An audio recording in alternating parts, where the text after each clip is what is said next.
All எல்லோரும் எப்படி இருக்கீங்க? எல்லோரும் ரொம்ப நல்லா இருக்கீங்கன்னு நம்புகிறேன். Welcome back to our channel. இன்றைக்கி நம்ம சேனல் நம்ம எதை பற்றி பார்க்க போகிறோம் அப்படின்னா, ஃப்ரிட்ஜ் எப்படி டீப் க்ளீன் பண்ணுறது அப்படிங்கிறது தான். புரட்டாசி மாதம் ஆரம்பிச்சதுலேருந்தே ஒன்று ஒன்றா நம்ம க்ளீன் பண்ணிக்கிட்டே இருந்தேன். ஆனால் கடைசியாக ஃப்ரிட்ஜை மறந்தாச்சு. அதனால் இன்றைக்கி டைம் கிடச்சது ஃப்ரிட்ஜை சுத்தமாக டீப் க்ளீன் பண்ணி எடுத்துடலாம் அப்படின்னு சொல்லிட்டு அந்த ப்ராசஸ் தான் ஸ்டார்ட் பண்ணியிருந்தேன். எப்பயுமே வந்து ஃப்ரிட்ஜை வந்து மாதத்தில் ஒரு டைமாவது கம்ப்ளீட்டாக டீப் க்ளீன் பண்ணிடுவேன். ஆனால் இந்த டைம் வந்து ஒரு 3 months ஆகிடுச்சு. ஆனால் அப்பயுமே நான் க்ளீன் பண்ணவே இல்லை. இன்றைக்கி ஃபுல்லாக டீப் க்ளீன் பண்ணிடலாம் அப்படின்னு சொல்லிட்டு ஒரு 2 hours முன்னாடியே வந்து ஃப்ரிட்ஜோட ஸ்விட்சை வந்து ஆஃப் பண்ணி வச்சுட்டேன். அதுக்கப்புறமா வந்து தான் ஃப்ரிட்ஜில் இருக்க பொருள் எல்லாமே எடுத்து பொறுமையாக வெளியே வச்சுட்டு அதுக்கப்புறம் தான் க்ளீன் பண்ணுற ப்ராசஸே ஸ்டார்ட் பண்ணேன். ஃபஸ்ட்டு க்ளீன் பண்ணும்போது உள்ளே இருக்க திங்ஸ் எல்லாத்தையுமே ஃபஸ்ட்டு கம்ப்ளீட்டாக வெளியே எடுத்துடணும். அதுக்கப்புறம் தான் நம்ம க்ளீன் பண்ணுற ப்ராசஸே ஸ்டார்ட் பண்ணணும். நம்ம ஒன்ஸ் இந்த மந்த் கரெக்டாக ரெகுலராக மெயின்டைன் பண்ணிக்கிட்டே இருந்தோம் அப்படின்னா நம்ம டீப் க்ளீன் பண்ணும்போது நம்மளுக்கு 1 hour தேவைப்படாது. ஆனால் நான் வந்து க்ளீன் பண்ணி ஒரு 2 to 3 months ஆகிடுச்சு அப்படிங்கிறதுனால இன்றைக்கி எனக்கு கரெக்டாக 1 hour ஆகிடுச்சு. எப்பயுமே நம்ம வந்து வேலைகளை ஸ்ப்ளிட் பண்ணி செய்யும்போது நம்ம ரொம்ப நேரம் ஒரே வேலையை செஞ்சுட்ருக்க மாதிரி இருக்காது. கொஞ்சம் வேலை ஈஸியாக முடிஞ்ச மாதிரி இருக்கும். நம்ம எப்பயுமே வந்து ஃப்ரிட்ஜில் வந்து அதிகமான ஐஸ் கட்டி சேரக்கூடாது அப்படிங்கிறதுனால ஒன்ஸ் மந்த்தாக டிஃப்ராஸ்ட் பண்ணிடுவோம். நம்ம டிஃப்ராஸ்ட் பண்ணோன்னே அந்த ஐஸ் எல்லாமே வாட்டராக கன்வெர்ட் ஆகி பின்னாடி வந்துட்டு ஒரு கண்டெய்னர் ஒன்று செட் பண்ணியிருப்பாங்க. அந்த கண்டெய்னரில் தான் ஸ்டோர் ஆகும். க்ளீன் பண்ணும்போது ஃபஸ்ட்டு அந்த வாட்டரை எடுத்து நம்ம ட்ரைன் அவுட் பண்ணிவிட்டு அதுக்கப்புறம் அதை செட் பண்ணிடணும். பின்னாடி வந்து கம்பி மாதிரி கொடுத்துருக்காங்களா இல்லை இன்பில்ட்டாக கொடுத்துருக்காங்களாங்க பார்த்து எடுத்துகிட்டு அதையும் டஸ்ட் பண்ணி வச்சுட்டோம் அப்படின்னா பின்னாடி பெருசாக எந்த வேலையும் இருக்காது. அதுக்கப்புறம் நம்ம வந்து உள்ளே க்ளீன் பண்ணி ஆரம்பிச்சிடலாம்.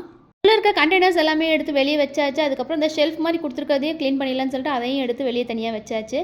1 கப் வாட்டரோட 1 கப் வினிகர் ஆட் பண்ணி தொடச்சாலே ஃப்ரிட்ஜ் நல்லா பளிச்சுன்னு இருக்கும். வேணும்னா பேக்கிங் சோடா கொஞ்சமாக ஆட் பண்ணிக்கலாம். அப்படி இல்லைனாலும் விட்டுடலாம்.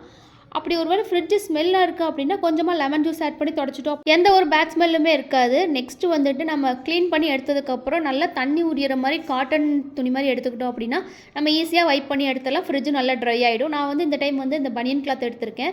இதை நான் அதிகமாக கட் பண்ணி வச்சுருக்கேன் அப்படிங்கிறதுனால யூஸ் பண்ணிடலான்னு சொல்லிட்டு இதை இன்றைக்கி யூஸ் பண்ணுறேன். நம்ம ஆல்ரெடி ஒரு சொல்யூஷன் பண்ணி ரெடி பண்ணி வச்சுருக்கோம் இல்லையா, அதை வந்து யூஸ் பண்ணுறதுக்கு முன்னாடி ஃபஸ்ட்டு இந்த ஈரத்துணியில் தொடச்சி எடுத்துகிட்டு ரெண்டாவது அந்த சொல்யூஷன் போட்டோம் அப்படின்னா இன்னும் கொஞ்சம் ஃப்ரிட்ஜ் பார்க்குறதுக்கு பளிச்சுன்னு இருக்கும். அதனால் நான் இந்த மெத்தட் யூஸ் பண்ணுறேன். நம்ம ரெடி பண்ணி வச்சுருக்க சொல்யூஷனை வந்து நம்ம ஸ்ப்ரே பாட்டில் யூஸ் பண்ணி ஸ்ப்ரே பண்ணோம்னாலும் இன்னும் சூப்பராக இருக்கும். என்கிட்ட ஸ்ப்ரே பாட்டில் இல்லை அப்படிங்கிறதுனால நான் சும்மா துணியவே டிப் பண்ணி எடுத்துகிட்டு நான் நல்லா தொடச்சி எடுத்துக்கிறேன்.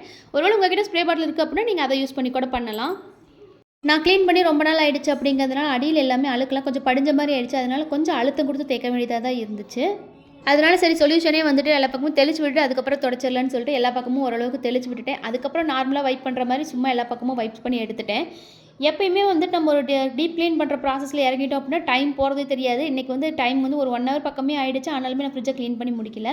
இந்த இடுக்கில் இருக்க அழுக்கு எல்லாமே வந்து துணியில் எடுக்க முடியல. அதனால் வந்து நான் வந்து ஒரு வேஸ்ட் ப்ரஷ் வச்சு தேய்ச்சிக்கிறேன். இப்படி தேய்க்கும்போது வந்து அந்த சைடில் பதுங்கியிருக்க எல்லா அழுக்குமே ஈஸியாக எடுக்க முடிஞ்சுது. துணியால் ஒரு சில இடங்களில் வந்து உள்ளே நம்மளால் நுழைக்க முடியாது. அப்படிங்கும்போது அந்த ப்ரஷ்ஷை நம்ம யூஸ் பண்ணுவோம். நான் இந்த ப்ரஷ்ஷை வந்து அந்த டோரில் இருக்க ரப்பரை க்ளீன் பண்ணலாம் அப்படின்னு சொல்லிட்டு தான் எடுத்து வச்சுருந்தேன். ஆனால் பார்த்தா இதுக்கே யூஸ் ஆகிற மாதிரி ஆகிடுச்சு. நெக்ஸ்ட்டு வந்து வாட்டர் ட்ரெயின் அவுட் ஆகிற மாதிரி ஒரு பைப் ஒன்று கொடுத்துருப்பாங்க. அதை சுற்றியுமே ஒரு ரஸ்ட்டு ஃபார்ம் ஆன மாதிரி இருக்கும். அதையுமே சேர்த்து க்ளீன் பண்ணிக்கலாம் அப்படின்னு சொல்லிட்டு அதையும் க்ளீன் பண்ணிட்டேன் இன்றைக்கி. நான் 3rd ஸ்டாண்டர்ட் படிக்கும்போது தான் எங்கள் வீட்டில் ஃப்ரிட்ஜ் வாங்கியிருந்தாங்க. ஃப்ரிட்ஜுங்கிறது அப்போ வந்து ரொம்ப பெரிய விஷயமா இருக்கும், ஆச்சரியமாகவும் இருக்கும். எப்போல்லாம் நான் கடைக்கு போகிறேனோ அப்போல்லாம் நான் வந்து ரொம்ப கூலிங்காக தான் ஜூஸ் எல்லாமே குடிப்பேன். அப்போல்லாம் எங்கள் அம்மா சொல்லிக்கிட்டே இருப்பாங்க, இவ்வளோ கூலிங்காக குடிக்காதன்னு சொல்லிட்டு. கடைசியாக அது வந்து நான் எப்போ ஸ்டாப் பண்ணேன் அப்படின்னு பார்த்தா எனக்கு டான்சில் கட்டி வந்ததுக்கப்புறம் தான் நான் அந்த கூலிங்காக சாப்பிட்றதே நிறுத்தினேன். நம்மளாம் இவ்வளோ வேலை செஞ்சுட்டு வந்ததுக்கப்புறம் இப்போ நம்ம குழந்தைக்கு ஏதாவது ஒன்று கொடுக்கணும்னா ரொம்ப பயமாக இருக்குது. ஒன்றொன்றையும் பார்த்து செய்ய வேண்டியதாக இருக்குது. எப்போயுமே பாப்பாவுக்கு ஏதாவது ஐஸ்கிரீம் கொடுக்கணும் அப்படின்னு சொல்லினா பாதி ஐஸ்கிரீம் கீழே கொட்டிட்டு மீதி பாதியை தான் கொடுப்பேன். இப்போ வந்து நம்மளோட குழந்தை நம்ம டேக் கேர் பண்ணிக்கணும் அப்படிங்கும்போது நம்ம அம்மாலாம் எவ்வளோ எஃபர்ட் போட்டிருக்காங்க அப்படிங்கிறத நம்மளால் புரிஞ்சிக்கவே முடியுது.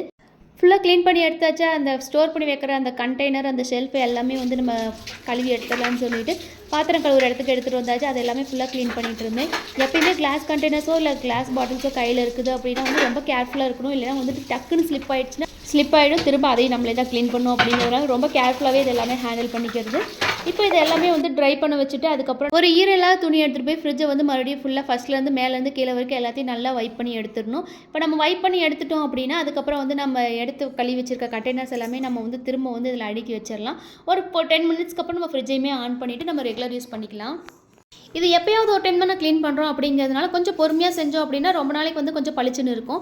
எப்பவும் போல் இல்லாமல் இன்றைக்கி வந்து இன்னும் கொஞ்சம் டைம் எடுத்து செஞ்சதுனால என்னவோ தெரியல ஃப்ரிட்ஜ் ரொம்பவே பளிச்சுன்னு தெரிஞ்ச மாதிரி இருந்துச்சு. அதுக்குள்ளே எனக்கும் கொஞ்சம் வந்து பசி எடுத்துக்கிச்சு. அதனால வந்து ஒரு கப் காஃபியாவது குடிக்கலாம் அப்படின்னு சொல்லிட்டு காஃபி தான் போட்டேன். எப்போவுமே காஃபி தான் குடிக்கிறேன். இன்றைக்கி கொஞ்சம் டிஃப்ரெண்ட்டாக டீ போட்டு குடிக்கலான்னு சொல்லிட்டு டீ கொதிச்சிட்டு இருந்துச்சு. சரி அதுக்குள்ளே நம்ம இந்த ரேக் எல்லாமே வந்து தொடச்சி வச்சிடலான்னு சொல்லிட்டு அந்த ரேக் எல்லாமே எடுத்து தொடச்சி வச்சுட்டு இருந்தேன். நம்ம நல்லா கழுவி எடுத்துகிட்டு இந்த மாதிரி தொடச்சி வச்சுட்டோம் அப்படின்னா பார்க்கவே ரொம்ப பளிச்சுன்னு இருக்கும். இது மேலே போடுறதுக்கான ஷீட்டு, அதுக்கப்புறம் அந்த ஃப்ரிட்ஜோட ஹேண்டில் பிடிக்கிறதுக்கான கவர், அதுக்கு ஃப்ரிட்ஜுக்கு மேலே போடுற கவர் எல்லாமே வந்து இப்போ செட்டாக விற்கிறாங்க. ஆனால் நான் இதை எதுவுமே இன்னும் பை பண்ணல. இனிமேல் தான் அதெல்லாம் பார்க்கணும். அதெல்லாம் போட்டுட்டோம் அப்படின்னா அந்த இது மட்டும் எடுத்து கொஞ்சம் க்ளீன் பண்ணுறதுக்கு இன்னும் கொஞ்சம் ஈஸியாகவே இருக்கும். வீட்டை அழகாக்கிறதுக்கு என்னென்ன பண்ணணும் நம்மளும் ஒன்று ஒன்றா யோசிச்சு மாற்றி மாற்றி செஞ்சுக்கிட்டே தான் இருப்போம். ஆனால் என்றைக்குமே இது முடியறப்பாடே கிடையாது. ஒன்று க்ளீன் பண்ணோம்னா இன்னொன்று தொட்டு இன்னொரு வேலை வந்துக்கிட்டே தான் இருக்கும். அவ்வளோதான், டீ ரெடி ஆகிடுச்சு. அவள் குடிச்சிட்டு அடுத்த வேலையை குடிச்சிட்டு அதுக்கப்புறம் ஃப்ரிட்ஜ்லேருந்து எடுத்துகிட்டு வந்த திங்ஸ் எல்லாமே அதே மாதிரி ரேக் எல்லாமே செட் பண்ணிவிட்டு எடுத்து கீழே போட்டிருக்க எல்லாத்தையுமே எடுத்து கரெக்டாக அரேஞ்ச் பண்ணி வைக்கணும். அதுக்கும் இன்னொரு கிட்டத்தட்ட ஒரு 1/2 ஹவருக்கு மேலேயே ஆகிடும்னு நினைக்கிறேன். அதுக்குள்ளே டீயை குடிச்சு கொஞ்சம் பூஸ்டப் ஆகிட்டேன். இது எல்லாமே செட் பண்ணி வைக்கலாம் அப்படின்னு சொல்லிட்டு நான் உள்ளே வந்து அதுக்குள்ளே பாப்பா எழுந்திரிச்சிட்டு அப்புறம் அவ கூட போயிட்டு கொஞ்சம் விளையாண்டுட்டு அதுக்கப்புறம் தான் திரும்ப வந்து இந்த வேலையை எல்லாமே ஸ்டார்ட் பண்ணேன். எல்லாமே செட் பண்ணி முடிச்சுட்டு அதுக்கப்புறம் ஃப்ரிட்ஜை பார்த்தோம் அப்படின்னா ரொம்ப பளிச்சுன்னு அழகாகவே இருந்துச்சு. சூப்பர்னு சொல்லி என்ன நானே தட்டி கொடுத்துட்டு அதுக்கப்புறம் வந்துட்டு இருக்கிறது எல்லாத்தையுமே அரேஞ்ச் பண்ண ஸ்டார்ட் பண்ணிட்டேன். ஃப்ரிட்ஜில் எப்போயாவது பூ வச்சுட்டு மறந்து விட்டுட்டோம் அப்படின்னா ஃப்ரிட்ஜ் ஃபுல்லாகவே பூ ஸ்மெல் எடுத்துக்கும். அந்த ஸ்மெல்லை போக்கிறதுக்கு என்ன பண்ணணும் அப்படின்னா லெமனை 2ஆக கட் பண்ணி 2 கிராம்பு குத்தி வச்சு ஃப்ரிட்ஜில் வச்சுட்டோம் அப்படின்னா அந்த பூ ஸ்மெல் எதுவுமே இருக்காது. இல்லை இந்த ரெகுலராகவே நம்ம ஃப்ரிட்ஜில் ஏதாவது ஒன்று வச்சுக்கிட்டே இருக்கணும், அப்போ தான் நம்ம ஃப்ரிட்ஜ் ஸ்மெல் இல்லாமல் இருக்கணும் அப்படின்னு நினச்சா பேக்கிங் சோடா ஒரு கப்பில் போட்டுட்டு 2-3 ட்ராப் ரோஸ் எசன்ஸ் விட்டுட்டு அப்படியே ஃப்ரிட்ஜில் ஒரு ஓரமாக வச்சுட்டோம் அப்படின்னா எந்த ஒரு ஸ்மெல்லுமே இல்லாமல் ஃப்ரிட்ஜ் நல்லா ரெஃப்ரெஷிங்காகவே இருக்கும். நெக்ஸ்ட்டு வந்து ஹேண்டிலும் அந்த டோரும் வந்து க்ளீன் பண்ணலான்னு சொல்லிவிட்டு அதை வந்து நார்மல் வாட்டர்லேயே வச்சு வைப் பண்ணி எடுத்துகிட்டு கொஞ்சம் நல்லா க்ளீனாகவே வந்துடுச்சு. நெக்ஸ்ட்டு ஓரளவுக்கு முன்னாடி இருந்தது மட்டும் அரேஞ்ச் பண்ணி வச்சுட்டேன். இன்னும் மார்க்கெட் போயிட்டு வந்தால் தான் கண்டெய்னர்ஸ்குள்ளெல்லாம் போட்டு எல்லாம் வச்சுட்டோம் அப்படியே டம்ப் பண்ண மாதிரி ஆகிடும். அது நமக்கு தெரிஞ்ச ஒரு விஷயங்களை நம்ம ஷேர் பண்ணும்போது தெரியாதவங்களுக்கு அது ரொம்ப யூஸ்ஃபுல்லாகவே இருக்கும். தெரிஞ்சவங்க அதை இக்னோர் பண்ணிட்டு போயிடுவாங்க. அப்படி தெரியாமல் இருக்கவங்களுக்கு இந்த வீடியோ கொஞ்சமாவது யூஸ்ஃபுல்லாக இருக்கும்னு நினைக்கிறேன். நம்ம சேனல் இது வரைக்கும் யாராவது சப்ஸ்கிரைப் பண்ணாமல் பார்த்துட்டு இருக்கீங்க அப்படின்னா மறக்காமல் சப்ஸ்கிரைப் பண்ணிடுங்க. பாய்.